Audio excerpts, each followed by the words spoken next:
अब हम बात करेंगे पॉइंटिंग डिवाइस की। तो देखिएगा, पॉइंटिंग डिवाइस हम किन किन को कहते हैं, आपको ध्यान रखना है माउस, ट्रैक बॉल और लाइट पेन, इनको हम पॉइंटिंग डिवाइस भी कहते हैं, ये भी आपको ध्यान रखना है।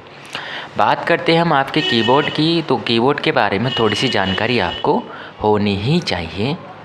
तो देखिएगा, बात करते हैं कीबोर्ड की।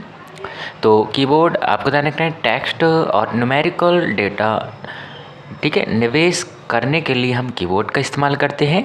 सबसे ज़्यादा प्रयोग की जाने वाली ऑनलाइन इनपुट डिवाइस मानी जाती है और एक स्टैंडर्ड कीबोर्ड में 100 से 104 या बोल सकते हैं 108 की होती हैं, ये आपको ध्यान रखना है। इसी के साथ साथ देखिएगा, आपको दूसरी महत्वपूर्ण चीज़ ध्यान रखनी है की अगर बात करें तो आपको की में क्या क्या ध्यान रखना है।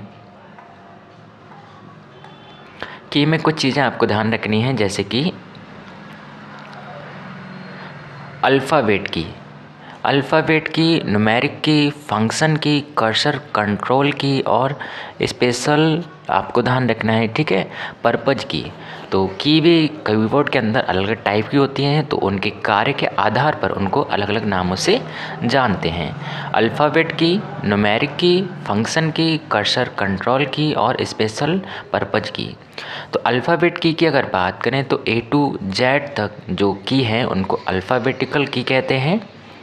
इसके साथ साथ आपको ध्यान रखना है संख्या के आधार पे, तो इनकी संख्या 26 होती है। उपयोग शब्द और टेक्स्ट लिखने में इनका उपयोग किया जाता है। न्यूमेरिक की जैसा कि आप जानते हैं 0 से 9 तक न्यूमेरिक की होती हैं और इनका उपयोग होता है नंबर या अंक को टाइप करने के लिए, दशमलव, जोड़, घटाव, गुणा, भाग आदि का उपयोग करने के लिए हम न्यूमेरिक की का इस्तेमाल करते हैं। वहीं कर्सर की अगर बात करें तो आपको ध्यान रखना है इनको एरो की भी कहते हैं।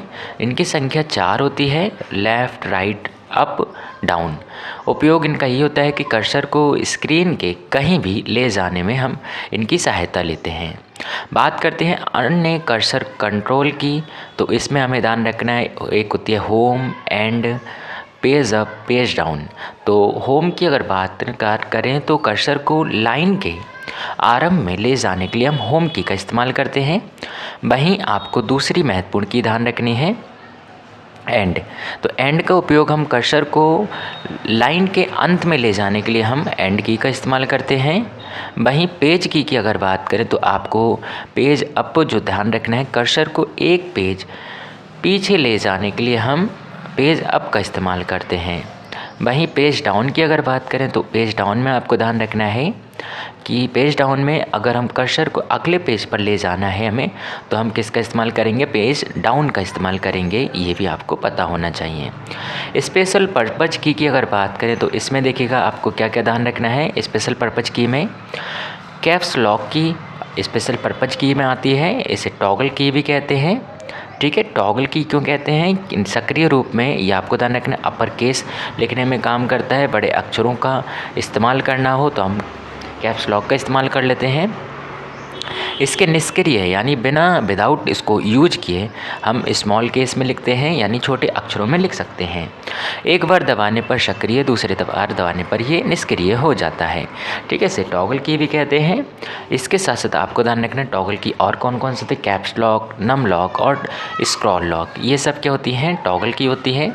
नेम लॉक की अगर बात करें तो आपको ध्यान रखना है टॉगल की अगर बात करें तो संख्यात्मक नम लॉक जो होती है, संख्यात्मक कीपैड सक्रिय हो जाता है, एरो के रूप में सक्रिय हो जाता है जब निष्क्रिय करते हैं। तो संयोजन की क्या होती है, आपको ध्यान रखना है जो किसी के साथ दबाई जाती है, शिफ्ट है, कंट्रोल है, विंडो की है और ऑल्ट है, इनको हम बोलते हैं कॉम्बिनेशन की, ठीक है, ये भी आपको ध्यान रखना है। साथ ही साथ आपको दूसरी महत्वपूर्ण चीज़ ध्यान रखनी है शिफ्ट की। तो शिफ्ट की संयोजन यानी कॉम्बिनेशन की कहलाती है। किसी और बटन के साथ उपयोग करने के लिए की के ऊपर वाले अंक को टाइप करने हेतु संख्या 2 जगह, ठीक है, लिख सकते हैं, ये आपको ध्यान रखना है। अर्थात इसका सिंपल सा मतलब ये शिफ्ट की को दबाने के लिए हमें दूसरी की आवश्यकता होती है, तब जाके उसमें कुछ ना कुछ, ठीक है, चेंजेस देखने को मिलता है। बात करते हैं हम आपके एंटर की जिसे रिटर्न की भी कहते हैं। डॉक्यूमेंट में एक पंक्ति का अंत, नए पंक्ति का आरंभ करने के लिए भी हम एंटर की का इस्तेमाल करते हैं। कीबोर्ड के 2 स्थानों पर स्थित होती है, यह आपको ध्यान रखना है। टैब की बात करें तो आपको ध्यान रखना है, इसे टैबुलेटर की भी कहते हैं। उपयोग इसका होता है कर्सर को निश्चित दूरी तक एक बार में आपको लगाना या ले जाना, ब्राउज़र पेज में दूसरे लिंक पर जाना, या फिर वर्ड या एक्सेल के टेबल के एक दूसरे के वर्ग में जाना हम किसका इस्तेमाल करते हैं, टैब की का। वहीं डायलॉग बॉक्स में दिए गए विकल्पों में से एक का चयन करने के लिए भी हम आपको ध्यान रखना है टैब की का इस्तेमाल करते हैं। अब एस्केप की क्या होती है, तो इसमें आपको ध्यान रखना है कैंसिल यानी करने के लिए बटन के समतुल्य होती है। पावर पॉइंट में स्लाइड शो रोकने के लिए एस्केप की का हम इस्तेमाल कर सकते हैं। और वेब पेज में आपको ध्यान रखना है चलता एनिमेशन रुक जाना, लोड हो रहा हो तो रोकना, ठीक है, ये सब हम इसकी सहायता से कर सकते हैं। प्रोग्राम की बात करें तो बंद कर देना या बाहर आना। वहीं आपको ध्यान रखना है कंट्रोल में स्टार्ट मेनू खुल जाना। वहीं स्पेस बार की अगर बात करें तो आपको ध्यान रखना है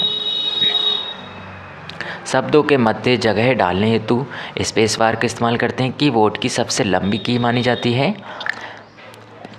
साथ ही साथ आपको ध्यान रखना है बैक स्पेस की कर्सर की ठीक बाईं ओर अक्षर चिन्ह जगह, ठीक है। बैक स्पेस की आपको ध्यान रखना है मिटाने हेतु हम बैक स्पेस की का इस्तेमाल करते हैं। साथ ही साथ आपको ध्यान रखना है डिलीट की का अगर यूज देखें तो कर्सर के ठीक दाईं ओर अक्षर चिन्ह जगह आदि को मिटाने के लिए हम डिलीट की का इस्तेमाल करते हैं।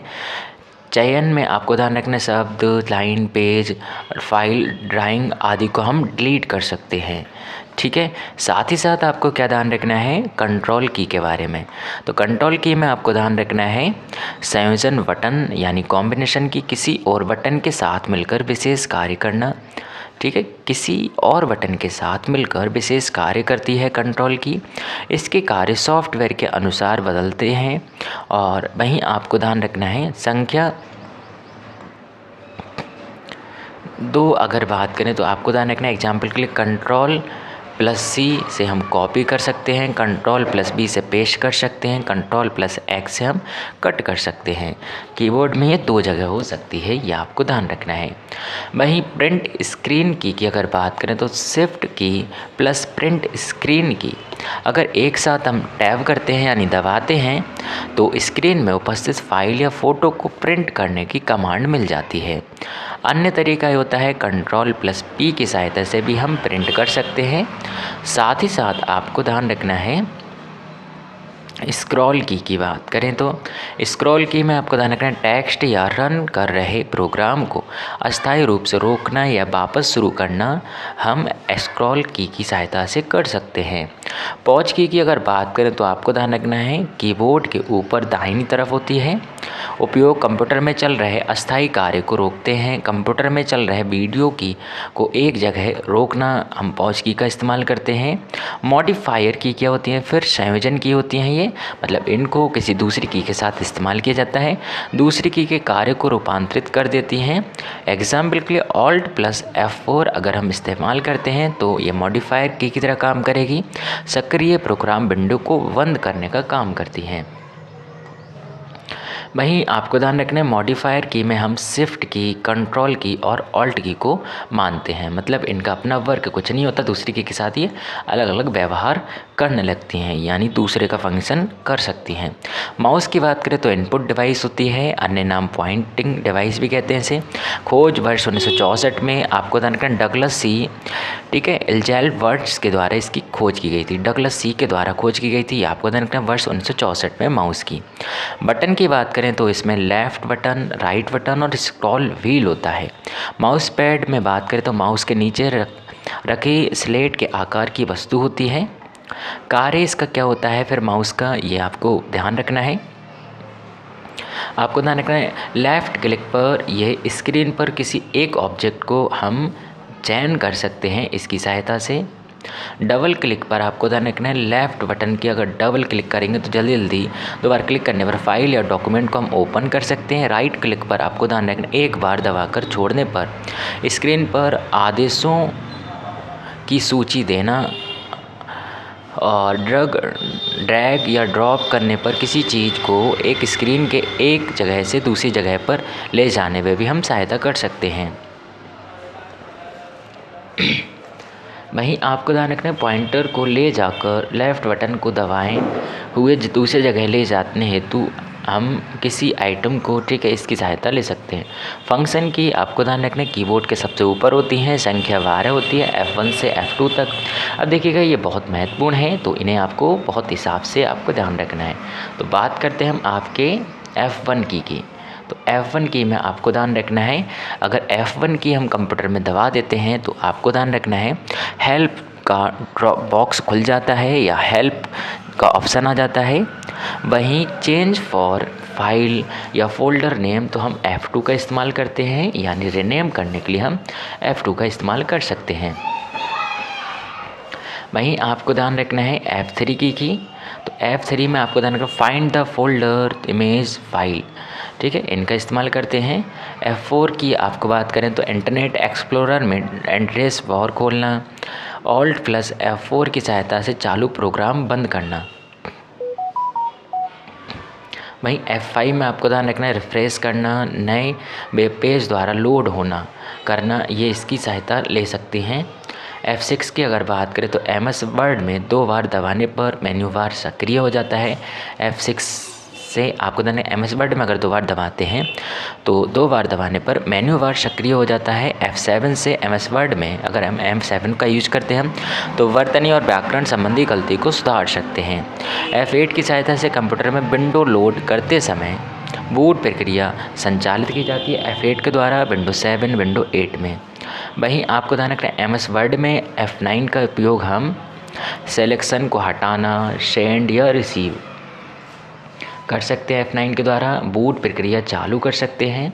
F10 की सहायता से प्रोग्राम की मेन्यू बार सक्रिय करना, Shift+10 के साथ डेस्कटॉप पर राइट क्लिक का कार्य करना, ये सब हम F10 की सहायता से कर सकते हैं।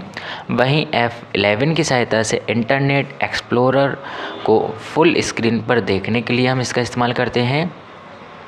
वहीं F11 का आपको ध्यान रखना है MS वर्ड में सेव एज विंडो खोलने के लिए, F2 का इस्तेमाल सेव एज के लिए करते हैं, विंडो खोलने के लिए करते हैं। वहीं आपको ध्यान रखना है बूटिंग के लिए भी F12 का इस्तेमाल कर सकते हैं। इसके अंतर्गत ऑपरेटिंग सिस्टम को मुख्य मेमोरी में लोड करती है, यह आपको ध्यान रखना है। स्टार्ट या रिस्टार्ट करना ही बूटिंग होता है, यह आपको ध्यान रखना है। बात करते हैं हम आपके स्कैनर की। तो स्कैनर आपको ध्यान रखना है, स्कैनर इसको आपको ध्यान रखना है टेक्स्ट या इमेज को डिजिटल रूप में परिवर्तित करने का कार्य करता है। इनपुट डिवाइस होती है, उपयोग डाटा इमेज को कंप्यूटर में डालना, हार्ड कॉपी को सॉफ्ट कॉपी में परिवर्तित करना, छपी हुई पुस्तकों को ई पुस्तकों में कन्वर्ट करना, ये इसका कार्य होता है। बात करते हैं प्रकार की। तो स्कैनर विभिन्न प्रकार के हो सकते हैं जिन्हें हम विभिन्न जगहों पर प्रयोग कर सकते हैं। तो बात करते हैं हम आपके डॉक्यूमेंट स्कैनर की, और एक होता है बायोमेट्रिक स्कैनर। डॉक्यूमेंट स्कैनर किसी भी डॉक्यूमेंट पेपर को स्कैन कर सकता है। वहीं आपको ध्यान रखना है स्कैन किए गए डॉक्यूमेंट की कॉपी कंप्यूटर में स्टोर कर सकते हैं। वहीं आपको ध्यान रखना है बायोमेट्रिक का उपयोग हम सुरक्षा के उद्देश्य से करते हैं। शरीर के अंगों को स्कैन करने हेतु विभिन्न प्रकार के स्कैनरों की ज़रूरत होती है। फिंगरप्रिंट स्कैनर, आइरिस स्कैनर और हार्ट स्कैनर। वहीं आपको ध्यान रखना है जॉयस्टिक क्या होता है। तो जॉयस्टिक आपको ध्यान रखना है इस 20वीं शताब्दी में वर्ष 1908 में इसका निर्माण किया गया था, किसका, जॉयस्टिक का।